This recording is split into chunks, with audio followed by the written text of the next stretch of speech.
About a month ago, I installed a wireless CarPlay system in my Tacoma. The CarPlay system is by Alpine, and the thing that caught my eye was it's currently the only head unit on the market that supports truly wireless CarPlay, meaning you don't have to plug it in. But that does not come cheap. Everything to get it all set up cost me about $800.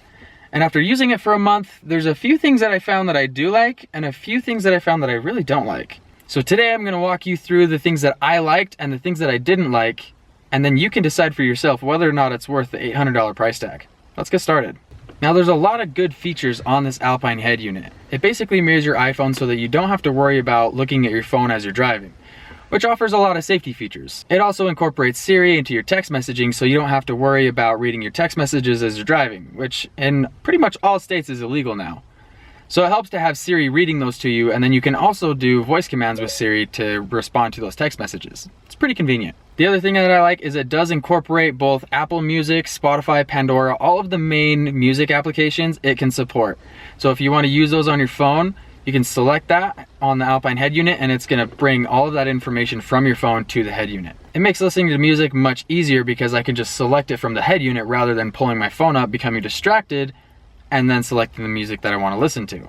The Alpine head unit also incorporates Apple Maps, which I personally really liked. The nice thing about it is it saves all of my information from my maps so that I can select it on the head unit and I don't have to go into my phone to look at them. But every once in a while it seems like it gets a little bit glitchy, like the communication between the iPhone and the head unit is just not quite there. And it's there enough to show you where everything is at, but it gets a little bit glitchy in terms of showing you exact distances and locations, different things like that. But overall, it's really good. I do like the functionality of the phone. I can go to my contacts, select all the different contacts in my phone. I can go to keypad, voicemails, recent calls. It's pretty seamless.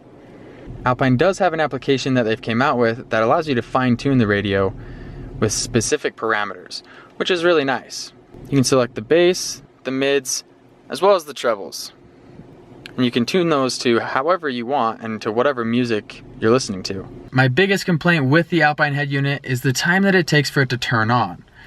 I was under the impression that the CarPlay system would link up really fast, and that doesn't seem to be the case. It takes about 15 seconds at any given time for the Alpine head unit to fully power on and connect to my phone.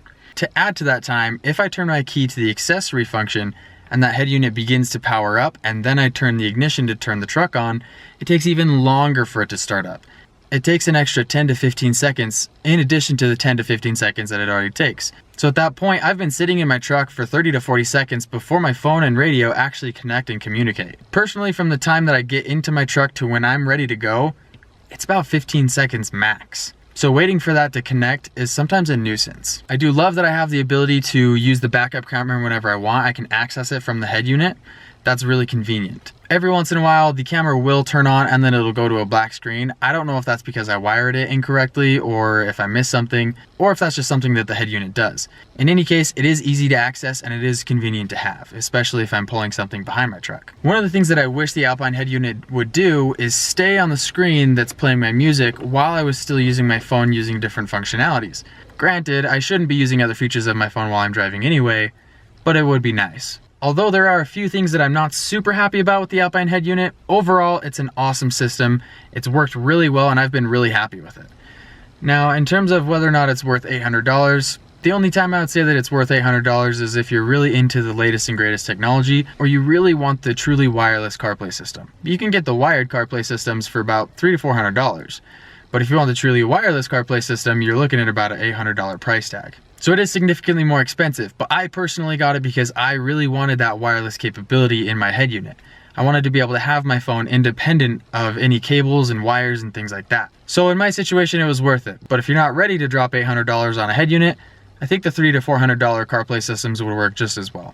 Thanks a ton for watching, guys. If you enjoyed the video, make sure you give it a thumbs up and hit that subscribe button so you don't miss any of the future videos. Let me know what your favorite feature of the CarPlay system is down in the comments below, and we'll see you around.